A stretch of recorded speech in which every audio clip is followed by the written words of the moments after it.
तर मुंबई ते पुणे VSR विमान बुक केल्याची कल्पना नव्हती असं पार्थ पवार यांनी म्हटलेलं आहे। आजच्या VSRच्या विमानातून प्रवासावरती पार्थ पवारांनी ही प्रतिक्रिया दिली आहे। बुकिंग करणाऱ्या कंपनीसोबतचा करार रद्द केल्याचं देखील पार्थ पवारांनी म्हटलंय। VSR कंपनीच्या विमानातून प्रवास केल्यानं पार्थ पवारांवर टीका करण्यात आली होती। पार्थ पवार यांनी ट्विट करत आपली बाजू मांडलेली आहे। पवार साहेबांना भेटण्यासाठी तातडीनं पोहोचायचं असल्यानं मी विमानाची व्यवस्था करण्यास सांगितलं होतं असं पार्थ पवार यांनी म्हटलं। शेवटच्या क्षणी झालेल्या व्यवस्थेमुळे नकळतपणे VSR एव्हिएशनचं विमान माझ्यासाठी बुक करण्यात आलं आहे।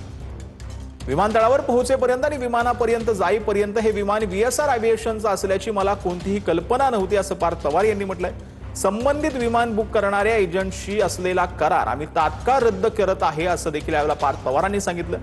तसंच माझ्या कर्मचारी वर्गाला आणि सहकार्यांना अशा प्रकारच्या चुका पुन्हा होऊ नयेत यासाठी स्पष्ट सूचना देखील दिलेल्या आहेत। तर करमाळ्याचे पवारांच्या राष्ट्रवादीचे आमदार नारायण पाटील यांनी मुख्यमंत्री फडणवीसांची सोलापुरात भेट घेतली। 22 मे रोजी आदिनाथ सहकारी साखर कारखाना लिलाव प्रक्रिया संदर्भात नोटीस काढण्यात आलेली होती। त्याबाबत फडणवीसांची भेट घेतल्याची माहिती आहे। भेटी दरम्यान करमाळ्यातील आदिनाथ सहकारी साखर कारखान्याविषयी सकारात्मक चर्चा झाल्याची माहिती आहे। आमदार नारायण पाटील हे आदिनाथ सहकारी साखर कारखान्याचे चेअरमन आहेत। शिवसेना पक्ष आणि चिन्ह प्रकरणी उद्याही सुप्रीम कोर्टात सुनावणी होणार नाही। कोर्टाच्या उद्याच्या कामकाजाच्या यादीत प्रकरणाचा समावेश नाही। 20 मे रोजी सुनावणी होण्याची शक्यता आहे। तर आता बातमी आहे नवी मुंबईमधून। नवी मुंबईमध्ये जुईनगरमधील सद्गुरी हॉटेलच्या वेटरनं दारू पिऊन धिंगाणा घातला। मद्यपीवर नेरूळ पोलीस ठाण्यामध्ये गुन्हा दाखल करण्यात आला। अधिक तपास नेरूळ पोलीस करत आहेत। 700 रुपयांसाठी मित्राची हत्या, आरोपीला मुंबईतून अटक करण्यात आलेली आहे। ठाण्याच्या खडवली नदीकाठी सापडलेल्या बेवारस मृतदेहाचे गूढ उकललेला आहे। 700 रुपयांच्या चोरीच्या संशयातून मित्रानंच दगडानं ठेचून निर्घुण हत्या केली। तर लातूरच्या निलंगा तालुक्यात उष्माघातामुळे वृद्ध शेतकऱ्याचा मृत्यू झालाय। शेतातून घरी परतल्यानंतर भोवळ आल्यानंतर मृत्यू झाल्याची माहिती आहे। त्र्यंबक बेळंबे नावाच्या 75 वर्षाच्या शेतकऱ्याचा मृत्यू झालेला आहे। तर धुळे जिल्ह्यातील साक्रीत कांद्याचा लिलाव नाकारल्यानं संतप्त शेतकऱ्यानं थेट मार्केटच्या गेटवर कांदा टाकत संताप व्यक्त केला। भांडणे गाव शिवारातील मार्केटमध्ये शेतकरी सुनील देसले सकाळपासून ट्रकभर कांदा विक्रीसाठी घेऊन आले होते। मात्र व्यापाऱ्यांनी कोणतेही ठोस कारण न देता कांद्याचा लिलाव करण्यास नकार दिल्याचा आरोप करण्यात आलेला आहे।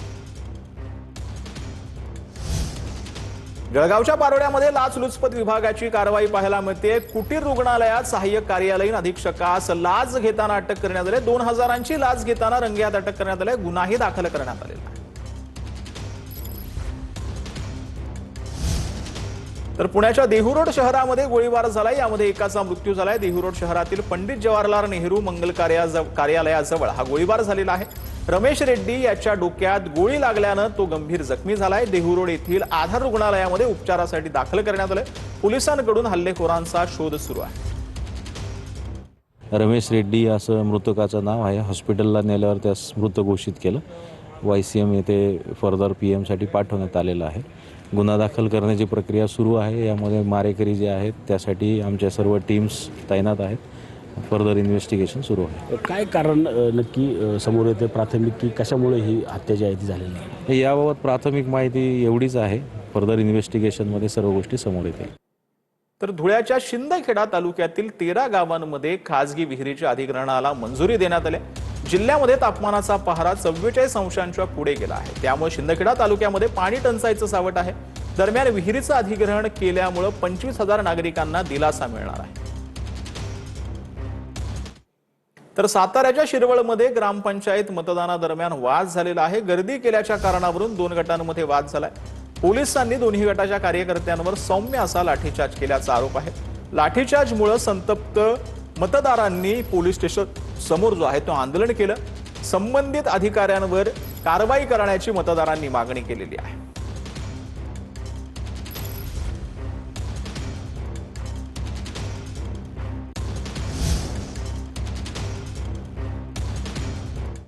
मुंबईतील एकाच कुटुंबातील 4 जणांचा मृत्यू प्रकरणामध्ये सस्पेन्स कायम आहे। बिर्याणीनंतर कलिंगड खाल्ल्यानं मृत्यू झाल्याचा दावा केला जात होता।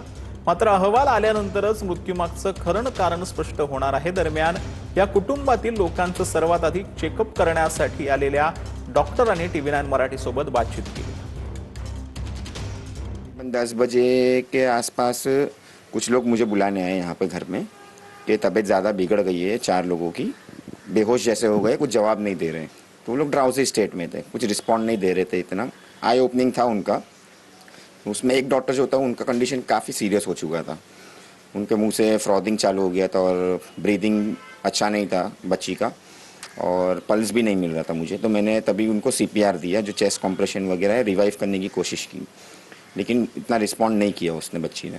तो हमने इमीडिएटली उनको हॉस्पिटल रश किया, लेकिन बाय द टाइम हॉस्पिटल पहुंचने तक ही बच्ची का भी डेथ हो गया. आज के दरमियान में उनका भी डेथ हो गया.